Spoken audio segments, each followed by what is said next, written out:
বিকর্ণ আর্যতীর্থ। যাজ্ঞসেনীর খুলছে শাড়ি, টানছে ধরে দুঃশাসন। দায় ছিল যার গর্জে ওঠার, নিচু মাথায় সে 5 জন। দুর্যোধনের নগ্ন উরু, ইঙ্গিতে তার ধর্ষকাম। হস্তিনাপুর দেখছে বসে, ধস্ত হতে তার সুনাম। অন্ধ রাজা সিংহাসনে, আর্ত চেঁচান বৌমাতার। নিজের দলের নির্যাতনে সব রাজাই হন নির্বিকার। কর্ণ বসে হাসছে হাহা, রাজার দলের লোক তো সে। শর্তবিহীন সমর্থনে তাবৎ আরাম সুখসে বসে। ভীষ্ম, দ্রোণ, কৃপ, নীরব, সরকারি লোক হাজার হোক। রাজার কথাই তোমার কথা, তুমি যখন রাজার লোক। খলশকুনি দেখছে সবই, বস্তুত সে ধ্বংস চায়।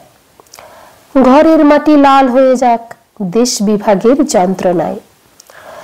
সুশীল সভায় ঘটছে যখন রাজ অপরাধ জঘন্য, ঠিক তখনই তার বিরোধে চেঁচিয়ে ওঠেন বিকর্ণ। বিকর্ণ নন কেউ কেটা কেউ, 100 ভাইয়ের একজনা। তেমন করে এর আগে কেউ তার কথাটাই জানত না। যতুগৃহে কাড়েন নীরা, অন্তত তা নেই লেখা। ভীমকে যখন বিষ খাওয়ালো তখনও তার নেই দেখা।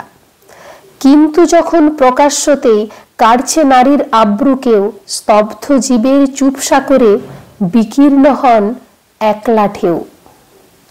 চেঁচিয়ে ওঠেন রাজার কুমার যুবরাজের বিরুদ্ধেই।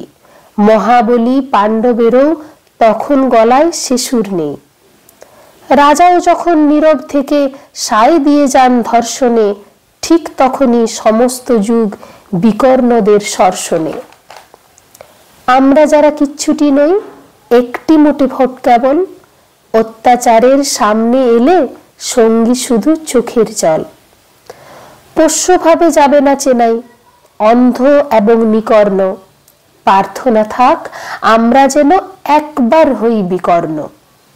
মরার আগে হতেই হবে রাজার সভার বিকর্ণ।